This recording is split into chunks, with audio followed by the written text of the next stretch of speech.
Welcome back to Carolina Raptor Center. दोस्तों, पिछले episode में हमने इस सेंटर के बारे में आपको जानकारी दी थी, जिसका लिंक यहाँ ऊपर है, जिसे आप जाकर देख सकते हैं। और एक बार फिर से चलते हैं सेंटर के अंदर। और यहाँ पर देखिए, जैसे ही हम प्रवेश करते हैं तो जो यहाँ का रिसेप्शन है, उस हॉल में तमाम तरह के पोस्टर्स, सोविनियर्स और पर्स के बारे में जानकारी के लिए बहुत सारी बुक्स वगैरह अवेलेबल हैं। इसे आप ख़रीद सकते हैं और यहाँ बैठ के भी थोड़ी देर पढ़ सकते हैं। काफ़ी जानकारी यहाँ पर आने के बाद हमको स्वतः ही मिल जाती है। और अब रैप्टर सेंटर के अंदर चलते हैं। ये इसका अंदर का नज़ारा है, थोड़ा सा कैमरा पैन करके दिखाते हैं। और ये हमारा बेटा है, जो यहाँ पर हमें रिसेप्शन पे टिकट लेते टाइम एक चेकलिस्ट मिली थी, उसे देखते हुए हम चल रहे हैं कि कौन कौन से केजेस हमने देख लिए और कौन से बाकी रह गए हैं। पिछले एपिसोड में हमने आपको 4 केजेस दिखाए थे और एक लाइव शो दिखाया था। और अब हम चलते हैं आगे और केजेस की ओर। यहाँ पर eagle, falcon, osprey, owls, hawks, vultures आदि शिकारी पक्षियों के करीब 30 केजेस हैं। इन पक्षियों को यहाँ घायल अवस्था में लाया गया है रेस्क्यू करके, और यहाँ पर इनका उपचार होता है। और अब सामने देखिए एक बर्ड दिखाई दे रही है। इस केज की ओर हम चलते हैं। ये है बाल्ड ईगल, जो उत्तरी अमेरिका के सबसे बड़े पक्षियों में से एक है। इसकी गहरी दृष्टि मनुष्यों की तुलना में 4 गुना ज़्यादा है और ये ध्यान केंद्रित करके शिकार को पकड़ने में माहिर है। इसके शक्तिशाली पंजे और अपने शिकार को फाड़ने के लिए इसकी नुकीली चोंच जल्द ही शिकार को ख़त्म कर देती है। ये अपने घोंसले पानी के आसपास ऊंची झाड़ियों पे बनाते हैं और जिसे कई वर्षों तक ये प्रयोग में लेते हैं। और अब आगे चलते हैं और ये देखिए, ये है ग्रे क्राउन्ड क्रेन।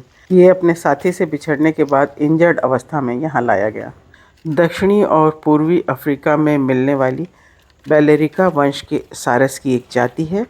ये युगांडा का राष्ट्रीय पक्षी है और अपने सुनहरे मुकुट के कारण दूर से ही पहचाना जाता है।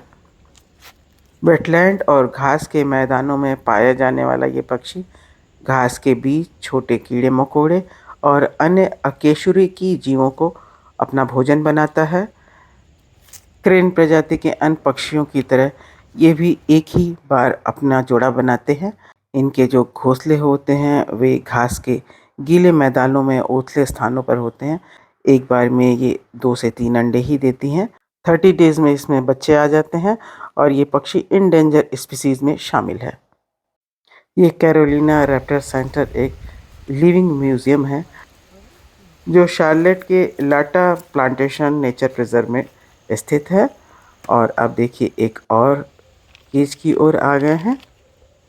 ये है रेड टेल्ड हॉक और अभी आवाज़ कर रहा है ये।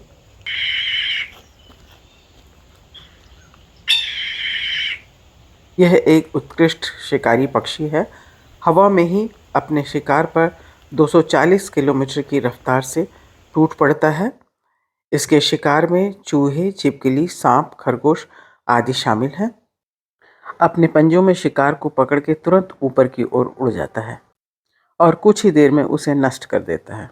ये शिकारी पक्षी कितने भी आक्रामक, तेज और चालाक हो, लेकिन यहाँ घायल अवस्था में ही लाए जाते हैं। और अब हम एक और केज की ओर पहुँच गए हैं। ये है अमेरिकन क्रो। ये जोड़े में यहाँ दिख रहे हैं। ये कोर्विडे परिवार की एक बड़ी पासरीन पक्षी प्रजाति है। यह उत्तरी अमेरिका में अधिकांश भाग में पाए जाने वाला सामान्य पक्षी है। यह सर्वहारी पक्षी है। यह सभी प्रकार के अकेशरिक जीवों, सड़े हुए जानवरों, मानव भोजन के अवशेषों आदि को खाते हैं। ये वेस्ट नाइल वायरस के संक्रमण का आसानी से शिकार हो जाते हैं। और अब अगले केज की ओर बढ़ते हैं। ये है पैराग्रीन फॉल्कन। ये भी मेरे आने के हट से आवाज़ करने लगा और ये उड़ गया। और इसकी विशेषता भी यही है कि ये दुनिया के सबसे तेज़ उड़ान भरने वाले पक्षियों में से एक है। 300 किलोमीटर प्रति घंटे की रफ्तार से उड़ान भरता है और उच्च कोटि का शिकारी पक्षी है ये। कितने तरह के शिकारी पक्षी हैं, अद्भुत दुनिया है इनकी। और ये देखिए, अब ये गोल्डन ईगल का केज है और एक कहाँ बैठा हुआ, अच्छा दिखाई दे रहा सामने। यह उत्तरी गोलार्ध के शिकार के सबसे प्रसिद्ध पक्षियों में से एक है। इन गहरे भूरे रंग के ईगल को अपना नाम उनके सिर और गर्दन पर सुनहरे भूरे पंखों के कारण मिला है, जो आकाश में ऊंची उड़ान भरते समय सूरज की रोशनी को प्रतिबिंबित करते हैं। ये पहाड़ों की ऊंची चोटियों और चट्टानों पर अपना घोंसला बनाते हैं। ये है बार्ड आउल, और ये इसके केज में ये दो आउल हैं और इसमें से एक की आंख खराब है।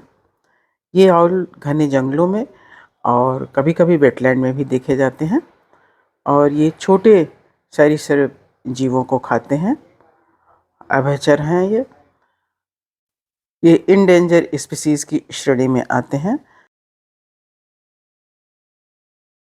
और ये केज है किंग वल्चर का, बहुत ही बड़े आकार का ये वल्चर है। ये बहुत ही कलरफुल वल्चर है। इसका हेड और नेक जो है रेड है और येलो और ब्लूइश है, तीनों कलर मिला के हैं। और दो जो इसकी आंखें हैं वो सफ़ेद और रेड रिंग वाली हैं। ये न्यू वर्ल्ड के गिद्ध परिवार कैथार्टिडे का सदस्य है। ये गिद्ध मुख्य रूप से दक्षिणी मैक्सिको से उत्तरी अर्जेंटीना तक फैले उष्णकटिबंधीय तराई जंगलों में रहता है। इसकी आयु सीमा 30 साल तक होती है। इसके पंखों का फैलाव करीब 2 मीटर तक होता है और ये बिना किसी प्रयास के घंटों उड़ान भर सकता है और उड़ान के दौरान बहुत कम ये पंखों को फड़फड़ाता है। अपने बड़े आकार और भड़कीले रंगों के बावजूद यह गिद्ध पेड़ों पर बैठा होता है तो ये काफ़ी अगोचर होता है। बैठते समय यह अपना सिर नीचे झुकाकर आगे की ओर झुका रहता है।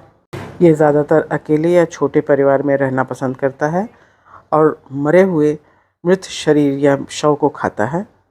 भारत में गिद्धों की 9 प्रजातियां पाई जाती हैं। इनमें किंग वल्चर को गिद्धों का राजा कहा जाता है। यह माना जाता है कि किंग वल्चर के हटने के बाद भी अन्य प्रजातियों के गिद्ध मृत मवेशियों को खाने के लिए पहुंच जाते हैं।